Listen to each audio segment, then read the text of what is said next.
எப்ப Google Pay யாரெல்லாம் பயன்படுத்துறீங்க, அந்த கூகுள் பே ஓபன் பண்ணிட்டு அங்க புதுசா ஒரு ஐக்கானை நீங்க பார்த்திருப்பீங்க. அது எப்படி இருக்குன்னா, அந்த 2 கைய ஒண்ணா இணைச்சா எப்படி இருக்கும் அத மாதிரி அங்க இருக்கும். சோ அதுக்கு கீழே பாத்தீங்கன்னா பாக்கெட் மணின்னு போட்டிருக்கும். அத பார்த்துட்டு கன்ஃபியூஷன் ஆக வேண்டாம், வேற ஒண்ணும் இல்ல, தைரியமா தட்டுங்க.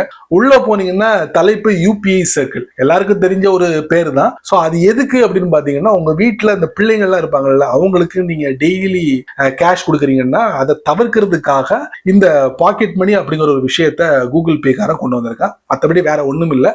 அது எப்படி ஆக்டிவேட் பண்ணும் அப்படிங்கிற விவரங்களையும் நான் உங்களுக்கு இந்த வீடியோல பதிவு பண்ண போறேன், தெரிஞ்சுக்கோங்க. கூகுள் பே ஓபன் பண்ணுவோம். பீப்புளுக்கு கீழே பாக்கெட் மணின்னு சொல்லிட்டு ஒரு ஐக்கான டிஸ்பிளே பண்ணிருக்காங்க. இப்போ யூபிஐ சர்க்கிள் கீழே setup pocket money on UPI circle தட்டுறோம். இங்க யாருக்கு பாக்கெட் மணி கொடுக்க போறீங்களோ அவங்களுடைய மொபைல் நம்பரை ஆட் பண்ணணும். அப்ப அவங்களுடைய யூபிஐ ஐடியை கன்ஃபார்ம் பண்ணிக்கோங்க. செட் அ monthly limit, approve every payment. அதாவது ஒரு அமௌண்ட்டை நீங்க செட் பண்ணிட்டீங்கன்னா அந்த அமௌண்ட்டுக்குள்ள அவங்க யூஸ் பண்ணிக்கிடுவாங்க. இல்லைன்னா ஒவ்வொரு வாட்டியும் அவங்க பேமெண்ட் பண்ணும்போது நம்மகிட்ட அப்ரூவல் வாங்க. எது பெஸ்ட் நீங்க சூஸ் பண்ணிட்டு கண்டினியூ கொடுங்க. அதுக்கப்புறம் லிமிட் மேக்ஸிமம் 15,000. நான் செய்றேன் ஒரு 1000 ரூபாய் செட் பண்றேன். டேட்டை சேஞ்ச் பண்ணா டேட்டை சேஞ்ச் பண்ணிக்கலாம். கண்டினியூ. அதுக்கப்புறம் நீங்க யாருக்கு இந்த பாக்கெட் மணி கொடுக்குறீங்களோ அவங்களுடைய ரிலேஷன் சூஸ் பண்ணிக்கோங்க. அதுக்கப்புறம் அவங்க கிட்ட கவர்மெண்ட் ஐடி இருக்கும். இப்போதைக்கு ஆதார் மட்டும்தான். அந்த ஆதார் நம்பரை இங்க என்டர் பண்ணணும். ஆதார் நம்பருக்கு அப்புறம் கண்டினியூ. கீழே கன்ஃபார்ம் பண்ணிக்கோங்க.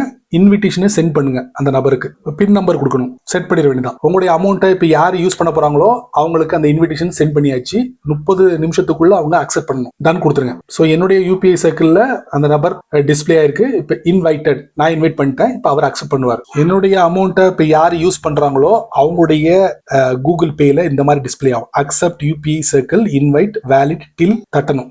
தட்டின உடனே join UPI circle, joining, got it. என்னுடைய அமௌண்ட்டை யூஸ் பண்ணக்கூடிய கூகுள் பேல வந்து இந்த அமௌண்ட் டிஸ்பிளே ஆகும். வேணும்னா அவர் லீவ் பண்ணிக்கலாம். பக்கத்துல 3 டாட் லீவ் யூபிஐ சர்க்கிள் அதை கொடுத்தாருன்னா போதும். இங்க இப்படி இருக்கும். கூகுள் பே ஓபன் பண்றேன். டாப் ரைட்ல ப்ரொஃபைல் பிக்சர், இதுல யூபிஐ சர்க்கிள். ஸோ பாருங்க, என்னோட அமௌண்ட்டை யூஸ் பண்ணக்கூடிய நபருடைய நேம் இங்க இருக்கு. நான் அந்த நபரை ரிமூவ் பண்ணணும்னா 3 டாட் ரிமூவ் இப்படி கொடுத்தனா சென்டர்ல ஒரு மெசேஜ் வரும். எஸ் ரிமூவ் பண்ணிக்கலாம். இந்த மாதிரி சின்ன சின்ன விஷயங்கள் நிறைய தெரிஞ்சுக்கணும் ஆசைப்பட்டீங்கன்னா வழக்கம் போல நம்ம சேனலை ஃபாலோ பண்ணுங்க.